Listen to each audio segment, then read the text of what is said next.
জীবনের অর্থ কি? আপনার জন্ম হয়েছিল বস্ত্রহীনতার মধ্যে দিয়ে এবং আপনার মৃত্যু হবে বস্ত্রহীনতার মধ্যে দিয়ে। আপনি পৃথিবীতে এসেছিলেন অত্যন্ত দুর্বল হয়ে। এত দুর্বল ছিলেন যে মার সাহায্য ছাড়া খাবারটুকু মুখে নিতে পারতেন না। আপনি যখন এই পৃথিবী ছেড়ে চলে যাবেন তখনও আপনি অত্যন্ত দুর্বল ও অসহায় থাকবেন। তখন আপনার কাফনের কাপড়টুকু আপনি নিজে পরতে পারবেন না, আরেকজন আপনাকে তা পরিয়ে দেবে। যখন আপনি এই পৃথিবীতে এসেছিলেন তখন আপনার অর্থ সম্পদ কিছুই ছিল না। যখন আপনি এই পৃথিবী ছেড়ে চলে যাবেন তখনও আপনার অর্থ সম্পদ কিছুই থাকবে না। আপনাকে প্রথম গোসল যেমন অন্য কেউ দিয়েছিল, তেমনি আপনার শেষ গোসলও অন্য কেউ দেবে।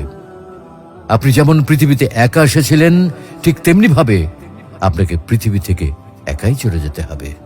আপনার সঙ্গে আপনার প্রিয়জন কেউ যাবে না। এটাই জীবন। হ্যাঁ, এটাই তো জীবন।